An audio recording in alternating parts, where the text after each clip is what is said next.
Selamat pagi anak-anak cerdas Indonesia. Bagaimana kabarnya hari ini? Salam sehat dan selalu bahagia ya.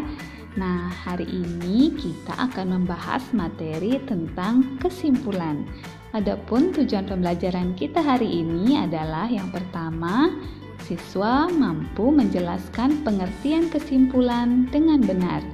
Yang kedua, siswa mampu menyebutkan cara membuat kesimpulan dari sebuah teks dengan benar. Nah, pembahasan yang pertama kita lanjut ke pengertian kesimpulan. Kesimpulan adalah suatu pernyataan yang berisi hasil dari pembicaraan atau pokok kalimat yang mencakup keseluruhan masalah yang sedang dibicarakan. Dalam sebuah kesimpulan terdapat gagasan yang terdiri dari rangkaian fakta-fakta dan ide pokok, baik itu gagasan yang berada di awal atau di akhir kalimat, bahkan gabungan dari beberapa kalimat awal dan akhir. Kesimpulan berbeda dengan saran. Kesimpulan lebih objektif karena mengacu pada keseluruhan teks, sedangkan saran bersifat subjektif karena mengajak pembaca untuk melakukan sesuatu dalam teks. Nah, yang kedua kita akan bahas tentang cara membuat kesimpulan dari sebuah teks. Cara yang pertama yaitu baca teks dengan teknik membaca memindai atau scanning. Yang kedua, tandai ide pokok dan fakta-fakta yang ada dari setiap paragraf. 3. Gabungkan ide pokok dan fakta tersebut hingga menjadi rangkaian kalimat berupa kesimpulan. Nah, untuk memahami cara tersebut, kita akan berikan contoh. Di sini ada sebuah paragraf, nanti kita buat kesimpulannya ya. Contoh pertama, Eka pergi ke sekolah setiap hari. Jarak dari rumah ke sekolah lumayan jauh, sekitar 5 km. Eka harus melewati satu sungai. Untuk melewatinya, Eka menggunakan jembatan yang sudah rusak dan tak layak untuk digunakan. Walaupun akses jalan kurang memadai, hal itu tidak mematahkan semangatnya untuk tetap bersekolah. Nah, kita lihat kalimat yang ditebalkan berupa fakta dan ide pokok. Nah, kalimat tersebut bisa dirangkai menjadi sebuah kesimpulan, yaitu akses jalan yang kurang memadai tidak mematahkan semangat Eka untuk pergi ke sekolah setiap hari. Nah, bisa dipahami caranya?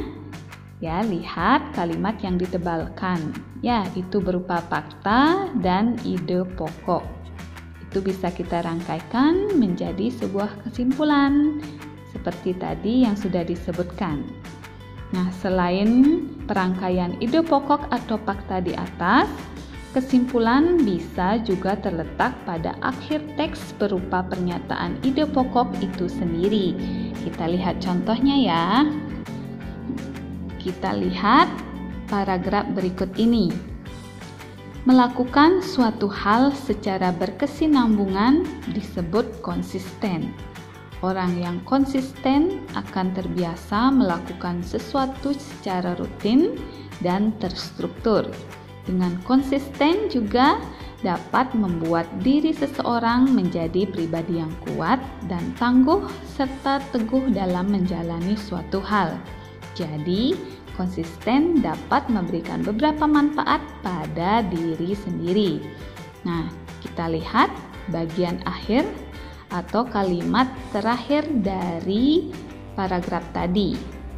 Ya, itu merupakan kesimpulan, yaitu konsisten dapat memberikan beberapa manfaat pada diri sendiri. Nah, kesimpulan juga bisa berupa hasil akhir atau kesepakatan dari pembicaraan. Misalnya seperti contoh ini. Di sana ada percakapan antara Eka dan Cahya. Kita baca sama-sama ya. Liburan hari ini mau kemana kita? Entahlah, bagaimana menurutmu? Karena hari ini panas, sepertinya sangat cocok sekali kalau kita pergi ke pantai. Bagaimana menurutmu? Ide bagus. Baiklah, aku akan menjemputmu esok hari jam 8 pagi. Siap. Nah, kesimpulan dari percakapan atau pembicaraan tersebut adalah jadi Eka dan Cahya akan pergi liburan ke pantai. Nah, dari semua contoh di atas bisa kita simpulkan bahwa setiap kesimpulan dapat berupa ide pokok di awal atau akhir kalimat dan juga bisa berupa rangkaian beberapa ide pokok dan fakta-fakta yang terjadi dalam sebuah teks. Dalam membuat kesimpulan, kita bisa menggunakan kata kunci dan merangkainya menjadi sebuah kalimat. Nah, bagaimana? Sudah bisa dipahami penjelasan tadi? Semoga penjelasan tadi bisa memberikan gambaran tentang cara menentukan atau cara membuat kesimpulan dari sebuah teks.